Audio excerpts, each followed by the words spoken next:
Welcome to the Parable Podcast. Join Family Life radio host Randy Snavely as he digs into the story lessons told by the world's greatest teacher, Jesus.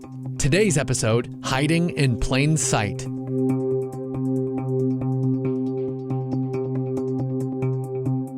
Many will tell you that the greatest sermon ever preached was what we call the Sermon on the Mount. It was a straightforward message from Jesus that begins in Matthew chapter 5. Interestingly enough, there are no parables or stories in the Sermon on the Mount. But not long after that teaching, Jesus began using parables. Why? How come? Well, that's a fair question. Jesus was astute enough to notice that there was a real shift in the attitudes of the people coming to see him. They had heard about the miraculous healings he was doing, and that's what the crowds now wanted to see. Some undoubtedly wanted to hear his teaching, but many were more interested in seeing the miracles performed.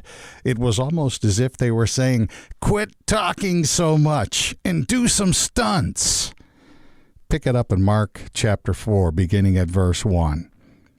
Again he began to teach beside the sea, and a very large crowd gathered about him, so that he got in a boat and sat in it on the sea. And the whole crowd was beside the sea on the land. And he was teaching them many things in parables, and in his teaching he said to them, "Listen, a sower went out to sow, and as he sowed, some seed fell along the path, and the birds came and devoured it. Other seed fell on rocky ground, where it did not have much soil, and immediately it sprang up, since it had no depth of soil. And when the sun rose, it was scorched, and since it had no root, it withered away. Other seed fell among thorns, and the thorns grew up and choked it, and it yielded no grain. And other seeds fell into good soil, and produced grain, growing up and increasing, and yielding 30-fold, and 60-fold, and 100-fold.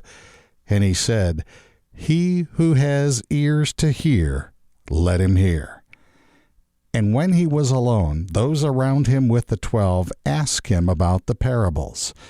And he said to them, To you has been given the secret of the kingdom of God.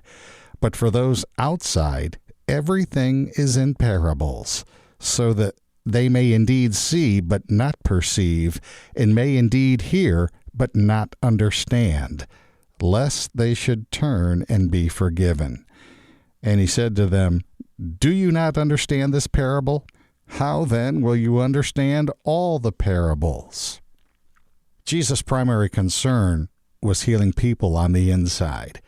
But many of these people were closed-minded to the truth of what their inner self was really like. They were focused only on seeing the outer body being healed. They had no interest in having their hearts renewed. That's who Jesus was referring to in verse 12 when the disciples asked about the parables. Jesus said, There were two groups of people, those who follow me and are my disciples, and those who refuse to follow me. When he said this, Jesus was actually quoting Isaiah and saying that this group was fulfilling the prophet's prediction.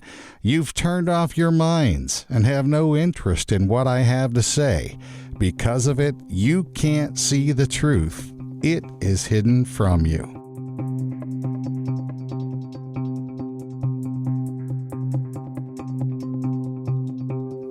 You're listening to part 1 of the Parable Podcast, Hiding in Plain Sight, from Family Life. It's the first parable Jesus taught.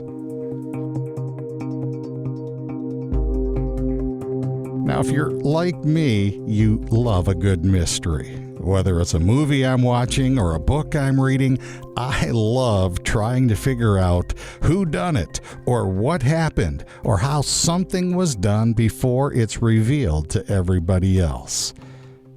Jesus knows we are inquisitive like that.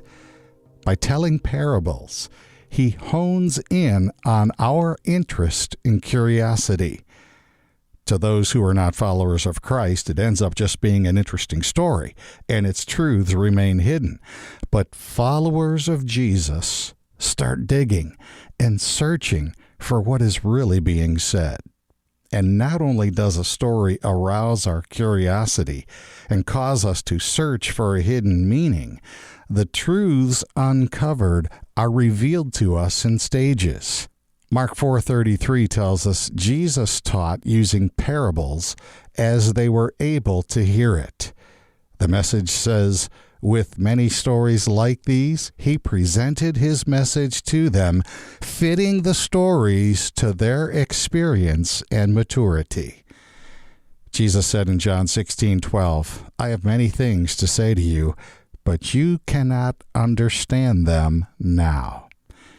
Ray Stedman said, Jesus' parables reveal to us the radical character of Christianity. Through them we learn values, behaviors, and ways to live that are so different from what we learn in society.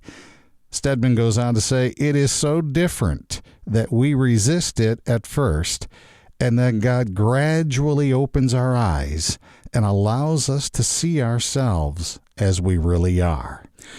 My grandfather was a religious man, but he didn't know what it meant to have the Spirit of Christ living inside of him. He had never experienced the forgiveness of his sin.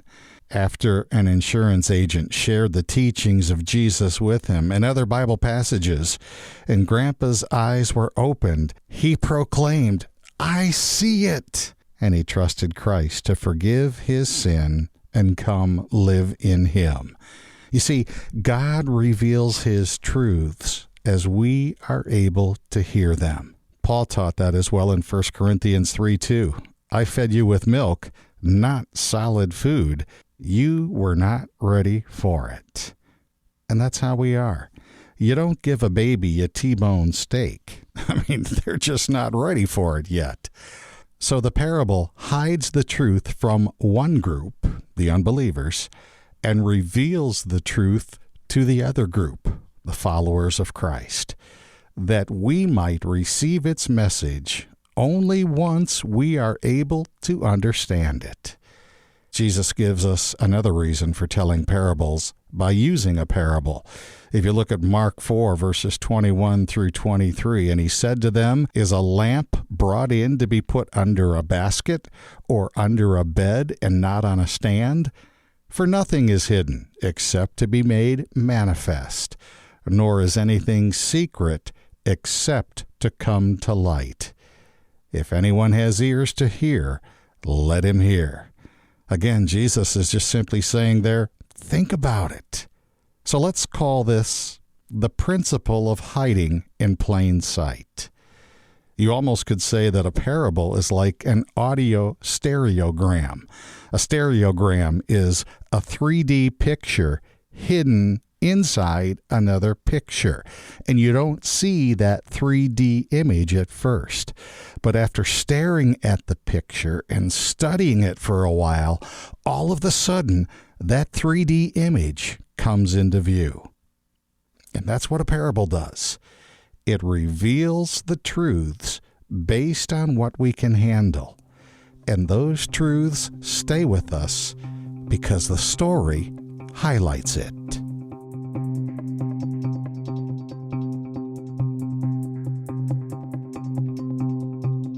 Thanks for listening to the Parable Podcast from Family Life. If you were encouraged today, share the episode with a friend.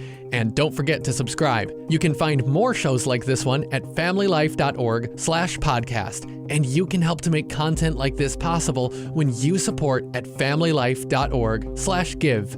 Until next time, this has been the Parable Podcast from Family Life.